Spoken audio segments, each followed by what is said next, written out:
Creepypasta time. Every year, someone in my family receives a new curse. You would never know it to look at us. We eat, sleep, joke, argue, just like everyone else. People are adaptable, if anything. Behind it all, my family has kept a secret, one that has been gnawing away at us for generations. Every single one of us is cursed. Some more than others. Abby, my niece, is the least cursed of us all. She's only 12. Her time will come soon enough. Howard, my oldest brother, is the most cursed.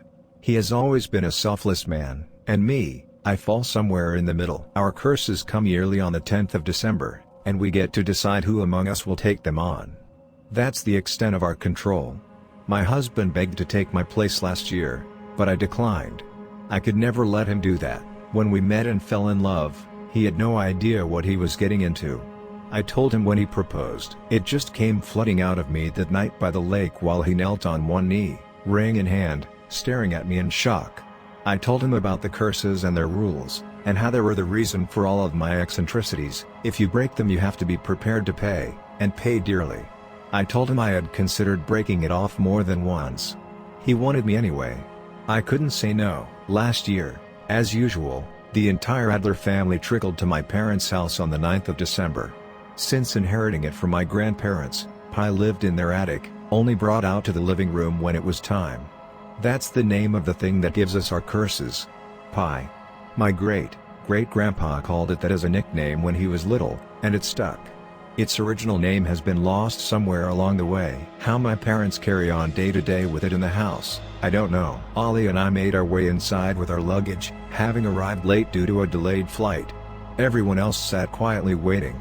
There were a few nods of greeting, a couple of hugs, but the vibe as a whole was tense. In bed, Ollie leaned on his elbow and stared at me. "I saw you talking to your sister and mom. They know who's going this time?" I shook my head. "No one does. We'll just play by ear tomorrow." He lay back down. It was only his second time, and being a very organized person, he hated how we didn't talk about what was going to happen or agree ahead of time which of us would take the curse. He never understood that we chose to put our heads in the sand 363 days a year. That it's the only way we could cope. Some of us had curses we had to constantly be on the lookout for, things we had to avoid. He just didn't understand the stress of it all. Yet, Howard can't take on another one. He mused. Neither can your folks. I rolled my back to him, not wanting to get into it right now. I already knew I was doomed to a night without sleep. I at least wanted it to be quiet. He continued, hushed. Liz is pregnant, so she's out. And Richie, is it? He got a real bad one, so it's not fair he takes another. John can't cause. Well, he has issues. So who does that leave? Babe, please. Just leave it, okay? We can do this tomorrow. The bed moved as he slid over and snaked his arms around my waist. Abby. Nate. Helen. You, please, just. No more. He kissed the back of my head. And me. We ate breakfast around the big table. Bacon, eggs, juice, pancakes. Howard had rolled oats and coffee. Not much in his life was unimpacted or restricted by his curses. Watching him broke my heart all over again. At noon we drifted into the living room. Mom had placed pie on the mantelpiece. Looking at it, you'd never know the misery it caused. Carved from wood, it was a blocky, clumsy thing that somewhat resembled a bullhead, except with a shortened snout and circular eyes. The mouth was ajar and carved out, just big enough for a hand to fit inside. Mom brought in the yellow book, our tattered guide to some of the curses compiled by someone or something, probably when all of this began. It had been added to by a very long line of descendants over the years, as well. She placed it on the coffee table and took a seat, hissing as she did so.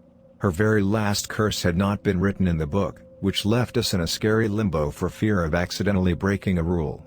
In time we realized it was a physical curse that had manifested as rheumatoid arthritis. We added it to the passages. Abby scooted onto the floor, staring up at Pi eagerly. "I can do this one, if you guys want me to." She was so brave, so much like her uncle and her father. Richie immediately began to sign in her general direction. Helen, my big sister, dressed in all black since her last curse vetoed colored clothing, put a soothing arm on him. "It's alright, it's alright. She won't be taking one." She shot a stern look at Abby, who stared at the floor, frowning. Richie went on, "You won't be either, Helen. We've given enough." "Yeah, well, that's how it works. Suck it up, the kids wants to do it." John, my other brother, sniffed. He was shaking and kept licking his lips, probably withdrawing already, I realized. He wouldn't dare bring his smack into Mom and Dad's house. Hell, give it a few hours, and he'd probably volunteer just so he could get it over and done with and go get his fix. Richie began signing some insulting things about John's life choices, and John sneered back. "Hey now," Dad began but interrupted himself with a coughing fit. This silenced everyone. He continued after getting a hold of himself. "We don't fight. We make a decision. No more, no less. Got it?" A mumble carried around the room. "All right then. So, we know who can't take one on." Ollie glanced at me as Dad spoke, his expression grave. "That means it's only between a few of you. You know who you are, so. Any hands?" Dad stared at each of us pointedly. He was the no-nonsense, rip the band-aid off type all my life. I knew, though, that it was a front. Last night I heard him pacing right up until sunrise, and there was no doubt in mind he had been doing it long before we arrived. The dark crevices under his eyes betrayed him. Howard held up a hand. Everyone stared at him surprised, yet not. "I can take another." "No you cannot, mister," said Mom, her eyes immediately tearing up. "I can. I can take one more, at minimum. You know it." "Howard," I said. He looked at me and smiled lopsidedly. Half of his face was heavily scarred, ever since he got the curse to burn some years ago. "You trying to steal the spotlight again? Well, I won't let you, you greedy bastard." He laughed, and then everyone was laughing. Then the laughter died down and it was silent and heavy again. My baby sister, Liz, made circles on her growing belly with a fingertip. Nate seemed hypnotized by it, his eyes full of love. He was the most eligible of us all, aside from Ollie. He'd only taken one and it was an easy one. He was lucky. Maybe we should use that luck. I shot the thought down. Liz was expecting. What if Nate got a bad one? A really bad one? Liz could quite possibly become a single mother. I meant what I said before. I spoke up. "Sam." Ollie warned. I couldn't look at him. "It's my turn. I want to take this one." Mom and Dad looked deeply saddened, but they did not argue. No one did. It had to be done. I stood. But Ollie stood quicker. "I'll do it," he stated. "Here, right? I just put my hand in here." He went for the gaping maw pie. I ran ahead of him, physically blocking him. "Don't be stupid." "I'm not. I know exactly what I'm doing. I'm taking it, all right?" He tried to pass again and I shoved him back. "Sit down." He stared hard at me. He could overpower me, and I could tell he was considering it. "You made me a promise, Oliver. I take promises very seriously. I get to choose when you take one. Don't break this promise. Don't do that to me." His eyes faltered, and then all of a sudden he sat down and wilted into the sofa, eyes closed. John scoffed and wiped his nose, about to launch into some kind of rant. Dad shot him a look and he immediately shut up. I turned and faced Pi. Circular eyes seemed to bore into me. I looked over my shoulder at Howard, his expression even and stoic, and what I needed to continue. I stepped forward, hand out and flat, and slid it into the void. Instantly a minor pain bloomed on the back of my hand, much like a pinch, and I snatched it back and immediately covered it with my other palm. My heart thumped like racehorse. All eyes were on me and I could barely stand it. Suddenly the memory of Richie receiving his last curse invaded my mind. The panic. Helen screaming. The way he scratched at his eyes and mouth and tried to speak but couldn't and tried to see but couldn't. Ollie scooted to the edge of the sofa. "What is it?" I took a deep breath and peered at my mark. Small and black, like an ink stain, it was the rough shape of a diamond. In a few months it would be gone, soaked up, unlike the curse it represented. That was forever. "I don't recognize it," I said, though that didn't mean much. I pored over the book a lot as a kid, but there were simply too many curses to memorize. I showed the mark to Mom. She moved the book to her lap and carefully began leafing through pages, Abby hovering over her shoulder as she liked to do. A minute later she froze, eyes wide, finger pointed at a line on a page. "What?" I asked, voice pitching. "Just tell me." Ollie squeezed my hand. His was sweating. 30 million heartbeats. Mom uttered, "Oh boy, that doesn't sound good." I almost fell down but Ollie kept me standing. "What does that mean?"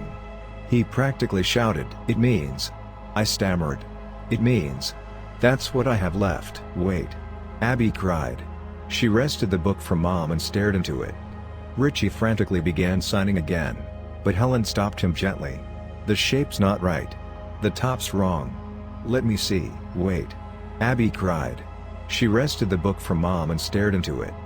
Richie frantically began signing again. But Helen stopped him gently. "The shape's not right. The top's wrong. Let me see." "I'm right. See?" Abby smiled widely. "It's not a million heartbeats. It's this one. Sleep foot east." "Foot east?" I repeated, double-checking my marking against the curses. I closed the book with a soft thud and stared at Abby and then Ollie. "It matches." "Oh my God," Mom breathed shakily. "I'm so sorry. I thought. These old eyes of mine." I leaned over and hugged her. "It's all right.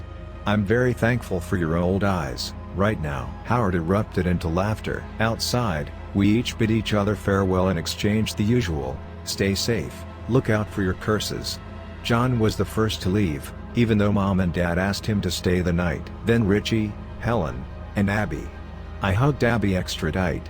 Nate and Liz left next. As usual, Howard brushed them all off. He thought it was wrong to have children because the curse could end with us if we didn't. But Mom and Dad insisted it wasn't that easy.